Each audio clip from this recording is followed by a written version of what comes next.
iPads and other devices are called tablets because they belong on tables. They are tested 20 centimeters away from that big guy that I showed you before. 20 centimeters away. They are not approved to be held in the laps of little children, although millions of kids are having them now in schools because the people involved in educational technology and those involved in public health research are not talking to one another. Because if they were, they would understand that you're giving children a two-way microwave radiating device, and if you must give them such a device for learning purposes, put it on airplane mode so that it's not sending and receiving signals as it does otherwise. Now, this is some new modeling, again, that we've developed with colleagues in Brazil, and we can share with you how we've done it. We first start out with the MRI and create the model with 1 millimeter voxels, and this is quite a bit of work goes into creating this, and here is what it looks like after a period of 6 minutes. And that's really not as bad as it might look, because you see the red area only gets partway through the eye of the adult, right? The one that we're really concerned about is this one with the young child. And this is a 3-year-old brain that we modeled. And you see that by the end of that 6-minute call, the peak radiation, yellow and red, is getting all the way into almost both eyes. And again, this is one call, and it's not going to kill anybody. It may not cause any biological effect whatsoever for 1 call or 2 calls or 3 calls. But the question is, what's the cumulative impact of this kind of exposure? How do we evaluate it? And I want to show you an example of some of the work that we are doing now that I'm releasing here for the first time. And this is a modeled microwave radiation dose of a 6-year-old with greater levels to the frontal and temporal lobes, eyes and cheek. And watch this here. Now, yellow, white, and red are the hottest, all right? And if you look carefully, you will see it's going into the eye, the nose. Do it again, just so you'll get to see it. And partly into the brainstem.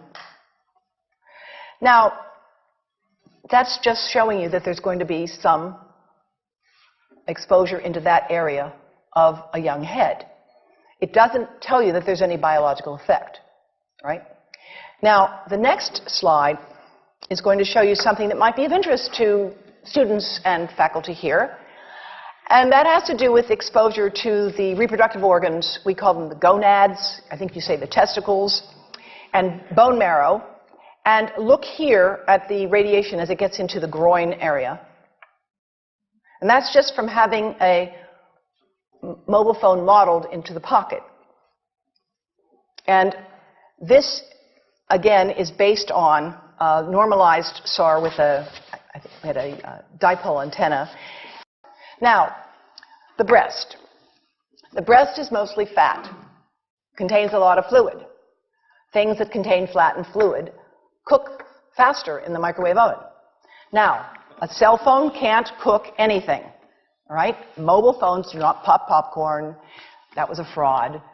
They don't make any heat that we know of, otherwise they wouldn't be permitted. But they do go through things that contain fat and fluid. And we are now working at Environmental Health Trust with scientists at the University of California, San Francisco, scientists at formerly the president of the American Cancer Society of California, because we are seeing women who keep cell phones in their bras. Has anyone seen a woman put a cell phone in her bra? Hands up, please.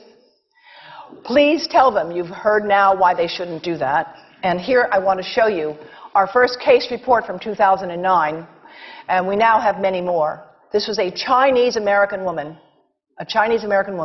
who used her cell phone 4 hours a day in her bra for 10 years while she was driving. Now, and you drive with a phone on your body. The phone is smart. It's going to go from one tower to another, and it's going to say, here I am, where are you, here I am. And it's going to be going to max power each time it moves from one cell tower to another. And there it was right next to her chest. And the tumors that developed right under the antenna of the phone. unusual tumors. But in the meantime, people have a right to know how you can minimize exposure. And again, I think this information is available on our website, will be available on yours. Remember, if you have to give a phone to a child, put it on airplane mode. And think about this. That microwave oven, it works because there's a metal box around the microwave signal, and the signal pings all over the place. Next time you get into an elevator or a train for any length of time, put your phone on airplane mode. Otherwise, that signal is going all over the place, magnifying and coming back. Keep the mobile phone away from you when it's on and you are asleep. Now, it takes a village to do a lot of things. These are some of the people whose materials I've used today with their permission, and I can't read this list to you, but I want you to know that I feel really honored to be working with some of the most talented people in the world on this issue.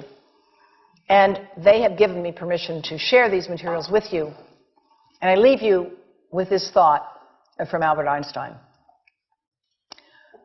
The world is not dangerous because of those who do harm, but because of those who look at it without doing anything.